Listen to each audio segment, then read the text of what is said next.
Apparently, the faulty fundamental principles governing our worldview are a gross series of misunderstandings historically and bold-faced lies coming from the modern government agencies such as NASA.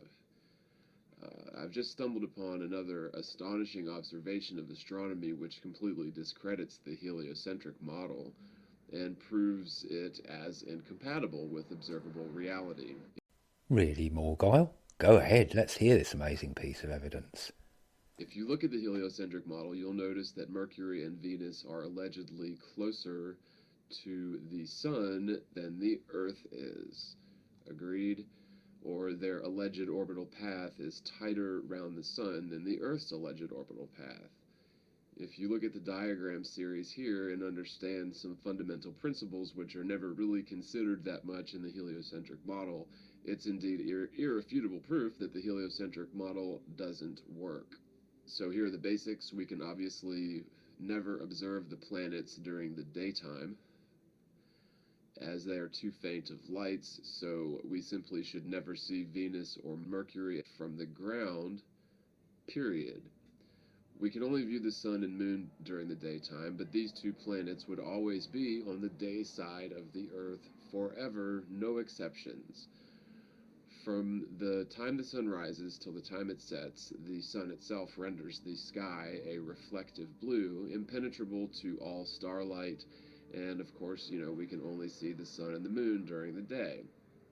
Sure, we can see certain stars and wandering stars during the twilight hours, but in terms of daytime, you cannot see the stars, nor the so-called planets or the wandering stars. Now, since Mercury and Venus are alleged to orbit the Sun more closely than the Earth, there's no possible set of circumstances which would allow any observer to see Mercury or Venus any time during the night. It would always be on the daytime, day side of Earth.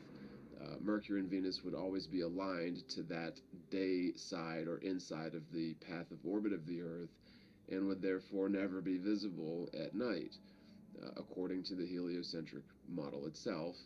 And regardless of how you try and finagle the heliocentric model to allow for Venus and Mercury being visible at night, which indeed they are, it simply cannot occur in your model. Therefore, the heliocentric model doesn't adequately describe reality in the slightest.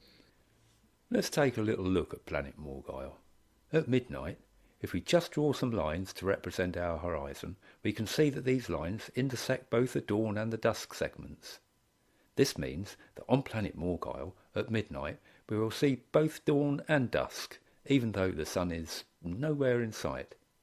Funny place, planet Morgile. Here on Earth, we can quite legitimately draw points to indicate roughly where dawn and dusk will be experienced. But on planet Morgile, for some reason known only to the Morgile, the planet's supreme emperor and utter Burke, we can extend these points straight up into space and create entirely meaningless segments to support, what was it again? Astonishing observation of astronomy which completely discredits the heliocentric model.